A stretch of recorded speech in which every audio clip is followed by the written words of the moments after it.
Hello everyone! Ayan. Luto tayo ng saging. Ayan. Parang star banana ito. Nag-arnibal tayo ng sugar. Tapos, ayan. Hiwa-hiwayan natin ng ganyang kalalaki lang.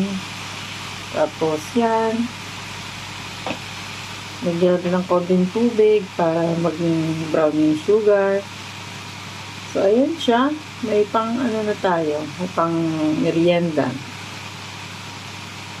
Walang trabaho kasi yan. Luto-luto na lang. Para yan mamaya guys. Naka-prepare na. So, yan guys. Sarap na yan. Diba? Parang banana cue na yan. Kaya lang yung saging guys ay ano, Indian banana siya. Kaya ganyan.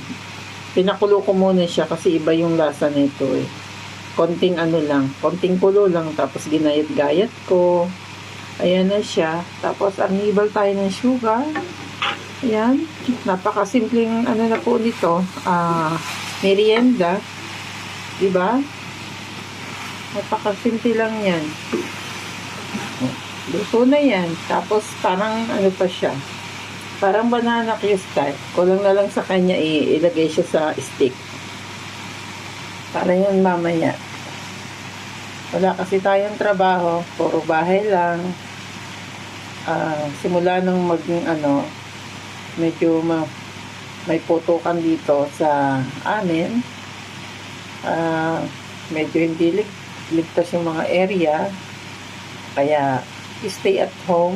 Hindi ako pinapapasok. So, yan. Luto-luto tayo.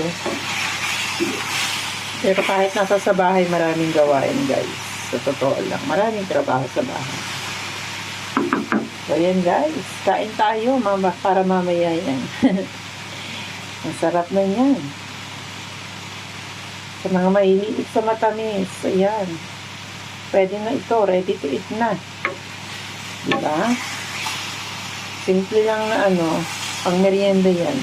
Ito, kakainin namin mamaya after ng ano namin, iftar.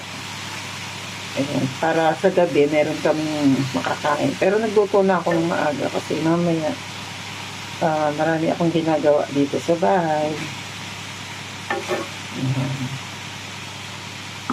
Kahit wala tayong trabaho, maraming gawain sa bahay, guys. So, ayan. Yum, yum, yum. Thank you for watching. Bye, everyone. See you in my next vlog.